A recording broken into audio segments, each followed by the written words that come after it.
ओम शांति। आज 23/5/2020 के बाप दादा के मीठे मधुर महावाक्य।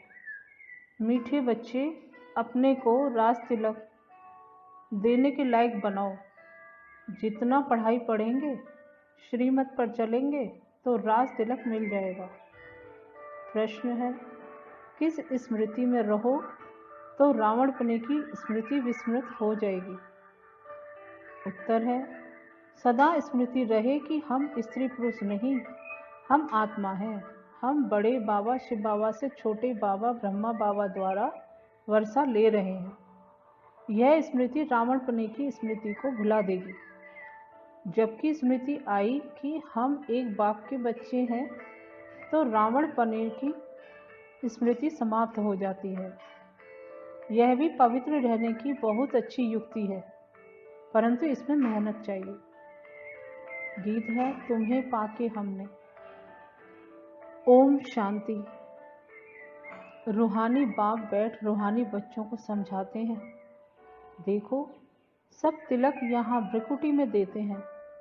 इस जगह एक तो आत्मा का निवास है, दूसरा फिर राज तिलक भी यहाँ दिया जाता है। यह आत्मा की निशानी तो है ही। अब आत्मा को बाप का वर्षा चाहिए, स्वर्ग का, विश्व का राज्य तिलक चाहिए। सूर्यवंशी चंद्रवंशी महाराजा महारानी बनने के लिए पढ़ते हैं। यह पढ़ना गोया अपने लिए अपने को तिलक राज तिलक देना है।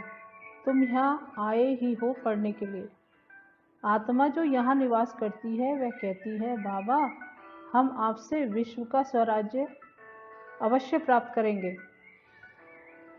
अपने लिए हर एक को अपना पुरुषार्थ करना है।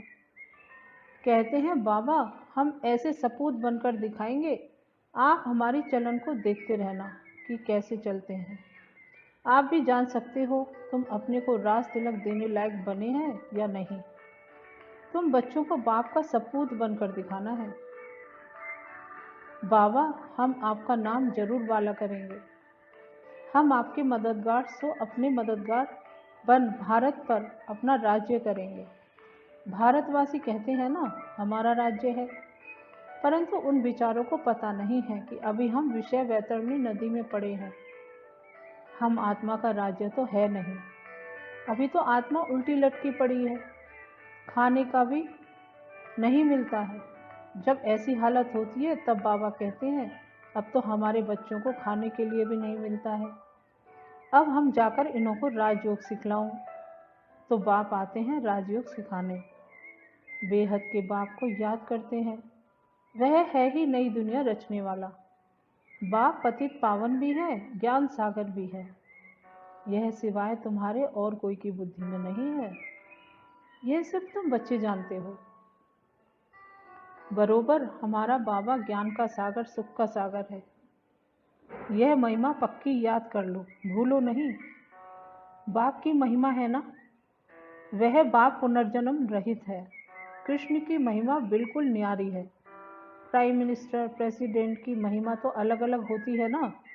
बाप कहते हैं, मुझे भी इस ड्रामा में ऊंचे से ऊंचे पार्ट मिला हुआ है। ड्रामा में एक्टर्स तो को मालूम होना चाहिए ना कि यह बेहद का ड्रामा है, इनकी आयु कितनी है। अगर नहीं जानते तो उनको बेसमझ कहेंगे, परंतु यह कोई समझते थोड़ी है। बाप आकर कॉन्ट्रास्ट बतलाते हैं कि मनुष्य क्या से क्या हो जाते हैं। अभी तुम समझ सकते हो। मनुष्यों को बिल्कुल पता नहीं है कि 84 जन्म कैसे लिए जाते हैं। भारत कितना ऊंच था, चित्र है ना। सोमनाथ मंदिर से कितना धन लूट कर ले गए, कितना धन था। अभी तुम बच्चे यहाँ बेहद के बाप से मिलने आए हो। बच्चे जानते हैं बाबा से राज तिलक श्रीमत पर लेने आए हैं। बाप कहते हैं, पवित्र जरूर बनना पड़ेगा। जन्म जन्मांतर विषय वैतरणी नदी में गोते खाकर थके नहीं हो। कहते भी हैं हम पापी हैं, मुझ निर्गुण हारे में कोई गुण नहीं। तो जरूर कभी गुण थे जो अब नहीं है। अभी तुम समझ गए हो, हम विश्व के मालिक सर्वगुण संपन्न थे, अभी कोई गुण नहीं रहा है। यह भी बाप समझाते हैं। बच्चों का रचयिता है ही बाप। तो बाप को ही तरस पड़ता है सभी बच्चों पर। बाप कहते हैं मेरा भी ड्रामा में यह पार्ट है। कितने तमो प्रधान बन गए हैं, झूठ, पाप, झगड़ा, क्या क्या लग पड़ा है। यह सब भारतवासी बच्चे भूल गए हैं कि हम कोई समय विश्व के मालिक डबल सिरताज थे। बाप उन्हें स्मृति दिलाते हैं, तुम विश्व के मालिक थे, फिर तुम 84 जन्म लेते आए हो, तुम अपने 84 जन्मों को भूल गए हो। वंडर है, 84 जन्म के बदले 84 लाख जन्म लगा दिए हैं। फिर कल्प की आयु भी लाखों वर्ष कह देते। घोर अंधियारे में है। कितनी झूठ है। भारत ही सचखंड था, भारत ही झूठखंड है। झूठखंड किसने बनाया, सचखंड किसने बनाया, यह किसको पता नहीं। रावण को बिल्कुल ही नहीं जानते। भक्त लोग रावण को जलाते हैं। कोई रिलीजियस आदमी हो, उनको तुम बताओ कि मनुष्य यह क्या क्या करते हैं। सतयुग जिसको हेवन पैराडाइज कहते हो, वहाँ शैतान रावण कहाँ से आया। हेल के मनुष्य वहाँ हो कैसे सकते। तो समझेंगे यह तो बरोबर भूल है। तुम राम राज्य के चित्र पर समझा सकते हो, इसमें रावण कहाँ से आया। तुम समझाते भी हो परंतु समझते नहीं, कोई विरला निकलता है। तुम कितने थोड़े हो, सो भी आगे चलकर देखना कितने ठहरते हैं।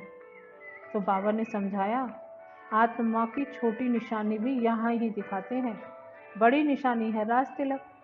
अभी बाप आया हुआ है, अपने को बड़ा तिलक कैसे देना है, तुम स्वराज्य कैसे प्राप्त कर सकते हो, वह रास्ता बताते हैं। उसका नाम रख दिया है राजयोग। सिखलाने वाला है बाप। कृष्ण थोड़े ही बाप हो सकता, वह तो बच्चा है। फिर राधे के साथ स्वयंवर होता है, तब एक बच्चा होगा। बाकी कृष्ण तो इतनी रानियां आदि दे दी हैं। यह तो झूठ है ना, परंतु यह भी ड्रामा में नोंद है। ऐसी बातें फिर भी सुनेंगे। अभी तुम बच्चों की बुद्धि में है कैसे हम आत्मा ऊपर से आती हैं पाठ बजाने, एक शरीर छोड़ दूसरा लेती हैं। यह तो बहुत सहज है ना। बच्चा पैदा हुआ, उनको सिखलाते हैं यह बोलो, तो सिखलाने से सीख जाता है। तुमको बाप क्या सिखलाते हैं, सिर्फ कहते हैं बाप और वर्षे को याद करो। तुम गाते भी हो, तुम माता पिता, आत्मा गाती है ना, बरोबर सुख घनेरे मिलते हैं। तुम बच्चे जानते हो शिव बाबा हमको पढ़ा रहे हैं, यहाँ तुम शिव बाबा के पास आए हो। भगीरथ तो मनुष्य का रथ है ना, इसमें परमपिता परमात्मा विराजमान होते हैं, परंतु रथ का क्या नाम है अभी तुम जानते हो, नाम है ब्रह्मा। क्योंकि ब्रह्मा द्वारा ब्राह्मण रचते हैं ना, पहले होते ही ब्राह्मण चोटी, फिर देवता।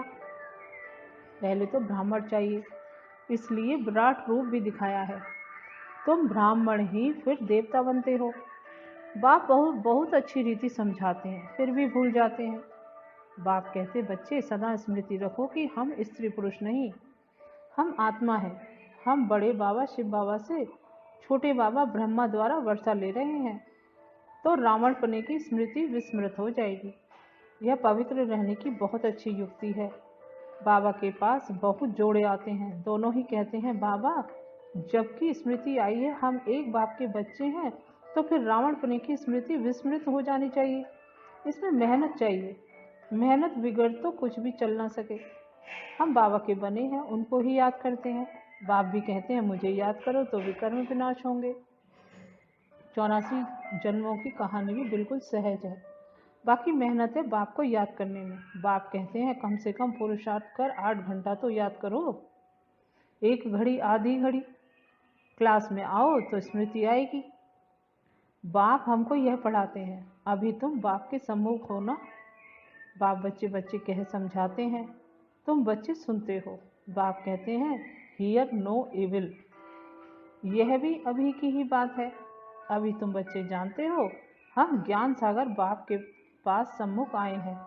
ज्ञान सागर बाप तुमको सारे सृष्टि का ज्ञान सुना रहे हैं, फिर कोई उठाए ना उठाए वो तो उनके ऊपर है। बाप आकर अभी हमको ज्ञान दे रहे हैं। हम अभी राजयोग सीखते हैं, फिर कोई भी शास्त्र आदि भक्ति का अंश नहीं रहेगा। भक्ति मार्ग में ज्ञान रिंचक मात्र नहीं, ज्ञान मार्ग में फिर भक्ति रिंचक मात्र नहीं। ज्ञान सागर जब आए तब वे ज्ञान सुनाए। उनका ज्ञान है ही सद्गति के लिए, सद्गति दाता है ही एक, जिसको ही भगवान कहा जाता है। सब एक ही पतित पावन को बुलाते हैं, फिर दूसरा कोई हो कैसे सकता। अभी बाप द्वारा तुम बच्चे सच्ची बातें सुन रहे हो। बाप ने सुनाया, बच्चे मैं तुमको कितना साहूकार बनाकर गया था। 5000 वर्ष की बात है, तुम डबल सिर ताज थे, पवित्रता का भी ताज था। फिर जब रावण राज्य होता है तब तुम पुजारी बन जाते हो। अब बाप पढ़ाने आए हैं तो उनकी श्रीमत पर चलना है, औरों को भी समझाना है। बाप कहते हैं मुझे यह शरीर लोल लेना पड़ता है, महिमा सारी उस एक की ही है, मैं तो उनका रथ हूँ, बैल नहीं हूँ, बलिहारी सारी तुम्हारी है। बाबा तुमको सुनाते हैं, मैं बीच में सुन लेता हूँ। मुझ अकेले को कैसे सुनाएंगे, तुमको सुनाते हैं मैं भी सुन लेता हूँ। यह भी पुरुषार्थी स्टूडेंट है, तुम भी स्टूडेंट हो। यह भी पढ़ते हैं, बाप की याद में रहते हैं, कितनी खुशी में रहते हैं। लक्ष्मी नारायण को देख खुशी होती है, हम यह बनने वाले हैं। तुम यहाँ आए ही हो स्वर्ग के प्रिंस प्रिंसेस बनने। राजयोग है ना, एम ऑब्जेक्ट भी है, पढ़ाने वाला भी बैठा है, फिर इतनी खुशी क्यों नहीं रहती है। अंदर में बहुत खुशी होनी चाहिए। बाबा से हम कल्प कल्प बरसा लेते हैं, यहाँ ज्ञान सागर के पास आते हैं, पानी की तो बात ही नहीं। यह तो बाप सम्मुख समझा रहे हैं। यह भी देवता बनने के लिए पढ़ रहे हो, तुम भी यह देवता बनने के लिए पढ़ रहे हो। बच्चों को बहुत खुशी होनी चाहिए। अभी हम जाते हैं अपने घर। अब जो जितना पढ़ेंगे उतना उच्च पद पाएंगे। हर एक को अपना पुरुषार्थ करना है। दिल होल दिल शिकस्त मत बनो, बहुत बड़ी लॉटरी है, समझते हुए भी फिर आश्चर्यवत भागंती हो पढ़ाई को छोड़ देते हैं। माया कितनी प्रबल है। अच्छा, मीठे मीठे सिकिला दे बच्चों प्रति माता पिता बाप दादा का याद प्यार और गुड मॉर्निंग। रूहानी बाप की रूहानी बच्चों को नमस्ते। हम रूहानी बच्चों की रूहानी बाप दादा को याद प्यार गुड मॉर्निंग और नमस्ते। धारणा के लिए मुख्य सार। नंबर 1, अपने को राज तिलक देने के लायक बनाना है। सपूत बच्चा बनकर सबूत देना है। चलन बड़ी रॉयल रखनी है। बाप का पूरा पूरा मददगार बनना है। नंबर 2, हम स्टूडेंट हैं, भगवान हमें पढ़ा रहे हैं, इस खुशी से पढ़ाई पढ़नी है। कभी भी पुरुषार्थ में दिल शिकस्त नहीं बनना है। वरदान, कंट्रोलिंग पावर द्वारा 1 सेकंड के पेपर में पास होने वाले पास विद ऑनर भव। अभी अभी शरीर में आना, अभी अभी शरीर से न्यारे बन अव्यक्त स्थिति में स्थित हो जाना। जितना हंगामा हो उतना स्वयं की स्थिति अति शांत हो। इसके लिए समेटने की शक्ति चाहिए। 1 सेकंड में विस्तार से सार में चले जाएं और 1 सेकंड में सार से विस्तार में आ जाएं। ऐसी कंट्रोलिंग पावर वाले ही विश्व को कंट्रोल कर सकते हैं। और यही अभ्यास अंतिम 1 सेकंड के पेपर में पास विद ऑनर बना देगा। स्लोगन, वानप्रस्थ स्थिति का अनुभव करो और कराओ तो बचपन के खेल समाप्त हो जाएंगे। ओम शांति।